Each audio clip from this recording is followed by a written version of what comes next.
હવે આ તરફ વાત કરીએ આપણે સુરતની, તો સુરતમાં ડીજીવીસીએલના કર્મચારીઓએ એકવાર વિરોધ પ્રદર્શન હાથ ધર્યું છે.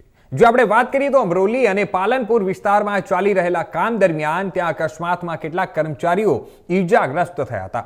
ત્યારે કર્મચારીઓનો આરોપ છે કે મેનેજમેન્ટ કોઈ જવાબદારી સ્વીકારી નથી અને ઓછા સ્ટાફ સાથે નિયમ વિરુદ્ધ ત્યાં કામ કરવામાં આવી રહ્યું છે. ત્યારે લાઇન પર કામ કરતા કર્મચારીઓના અકસ્માત પછી પણ મેનેજમેન્ટ કોઈ પગલાં લેતા નથી.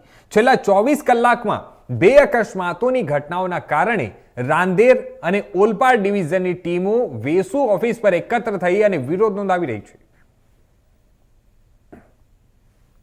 અમારે રાંદેર ડિવિઝનની અંદર કાલે એક પોલ ભાગી ગયો અને એના કારણે અમારે એક લાઇન સ્ટાફને અકસ્માત થયો છે અને આજે સવારે બીજા એક લાઇન સ્ટાફને રિટર્ન પાવરથી કરંટ લાગ્યો છે અને છેલ્લા 24 કલાકની અંદર 2 અકસ્માત થયા છે અને અમારે મેનેજમેન્ટ હાથે વારાફરતી બહુ વખત રજૂઆત થઈ છે કે ભાઈ ટેકનિકલ કર્મચારીને અકસ્માત રોકવા માટે પગલાં ભરવામાં આવે, પણ અમારી કંપનીનો ઝીરો એક્સિડન્ટનો ગોલ છે પણ એ ખાલી કાગળ ઉપર જ છે. એના માટે મેનેજમેન્ટ તરફથી કોઈ પોઝિટિવ પગલાં ભરવામાં આવતા નથી. કોઈ અકસ્માત થાય 2 દિવસ સુધી એના પહેલાં એ થાય પછી ભૂલી જવામાં આવે છે અને બીજા અકસ્માતની રાહ જોવામાં આવે છે.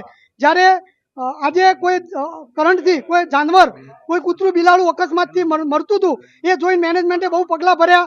અમારે ફેન્સિંગ બનાવી કે તેની અંદર કોઈ જાનવર નહીં જાય, પછી ટ્રાન્સફોર્મર બુટિંગ મૂક્યા કે જેથી કૂતરા બિલાડા ઉપર ચડીને અકસ્માત નહીં થાય અને આજે એના કારણે 90% જાનવરના અકસ્માત બંધ થઈ ગયા છે. જ્યારે અમારા ટેકનિકલ કર્મચારીના જે રિટર્ન પાવરથી અકસ્માત થાય છે કે માનસિક ભારણના કારણે જે અકસ્માત થાય છે એ દૂર કરવા માટે અમે યુનિયન તરફથી બહુ રજૂઆતો કરી કે હારે કામ કરવાથી અકસ્માત બંધ થશે, પણ એના તરફ મેનેજમેન્ટ કોઈ પણ ધ્યાન આપતું નથી અને ટેકનિકલ કર્મચારીને કૂતરા બિલાડા કરતાં બી જય કૂતરી કેટેગરીમાં લેવામાં આવી રહ્યા છે.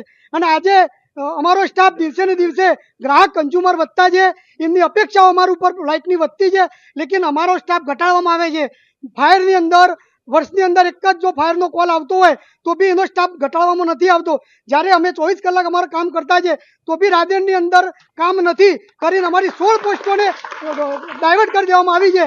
તો અમારી મેનેજમેન્ટની રજૂઆત છે કે GSO 4 આ પહેલાં તો 16 જે પોસ્ટો તમે નાબૂદ કરતા છો તેને સ્થગિત કરી અને GSO 4 પ્રમાણે ભરતી ચાલુ કરી અને નવો સ્ટાફ ભરો જેથી અમારું ભારણ ઓછું થાય અને રિટર્ન પાવર જેવા જે પણ અકસ્માતના જે રીઝન છે તેને યુનિયન હાથે વાટાઘાટો કરીને જે પણ સુધારા થતા હોય એ સુધારા કરીને અને અકસ્માત રોકવાના પ્રયત્ન કરે, નહીં તો અમારે આકરા પાણીએ કામ કરવું પડશે.